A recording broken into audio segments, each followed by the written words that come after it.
ఏం నచ్చిందన్న మూవీ ఎలా ఉందన్న? మూవీ వచ్చేసి చాలా బాగుందన్న. ఇందాక అది ఏమంటే మొత్తం ఒక ఊరిలో ఒక పెద్ద ఆయన అంటే నాసర్ గారు ఉంటారు.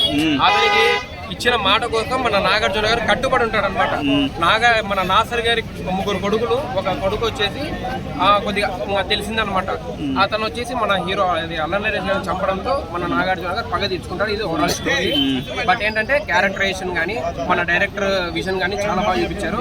మన బీజిఎం కీరవాణి గారు అయితే చింపి పరేశారు అనమాట. మన తర్వాత వచ్చేసి లిరిక్స్ చాలా బాగున్నాయి. చంద్రబాబు గారు ఇచ్చిన లిరిక్స్ బాగున్నాయి.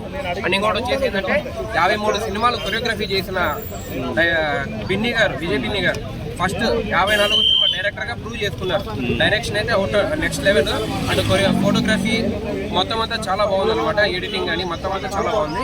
అండ్ ఓవరాల్ గా చిన్న ఫీల్ ఏంటంటే ఆల్రెడీ చనిపోవడంతో బాధ వేస్తాడు. ముగ్గురిని ఈక్వల్ గా బ్యాలెన్స్ చేశాడు బ్రో. ఇద్దరిని బ్యాలెన్స్ చేశాడు భయ్య. రాజ్ తరుణ్ అంతగా లేదు సినిమాలో minus. Raj Tarun Gandhi just supporting character అనమాట. ఒక ఊరమ్మాయిని ప్రేమిస్తే అతన్ని కాపాడడంలో మన వాళ్ళు ఇద్దరు జరుగుతారు తప్ప మిగతా అంతా ఏం లేదు రాజ్ తరుణ్ గాంధీ. అండ్ తర్వాత నాకు అనిపించింది ఏంటంటే మన నాగార్జున గారి శివ ఎఫెక్ట్ ఇక్కడ పడింది భయ్య. రాజీవి గారు చూపించిన శివ సైకిల్ చైన్ ఎఫెక్ట్ ఇక్కడ లాగుతారు భయ్య. అదైతే ఫుల్ చాలా బాగుంది. కింగ్ కి నాకు తెలిసి కంబ్యాక్ ఇది. సంక్రాంతికి కింగ్ కంబ్యాక్ ఇచ్చాడు నాగార్జున గారు. సెకండ్ ప్లేస్ లో నిలిచిన మూవీ నా స్వామి రంగ నాకు తెలిసింది హనుమాన్. నేను ఇచ్చాం అంటే నేను నా పరంగా హనుమాన్ సెకండ్ ప్లేస్ లో నా స్వామి రంగ, థర్డ్ సైన్, ఫోర్త్ గుంటూరు కారం. అన్ని సినిమాలు వరుసగా పెట్టి చూస్తూనే ఉన్నా. 2 సార్లు వెళ్ళా హనుమాన్కి. ఇప్పుడు ఇంకా మళ్ళీ వెళ్ళాలి ఈవినింగ్. Thank you. చాలా బాగుంది.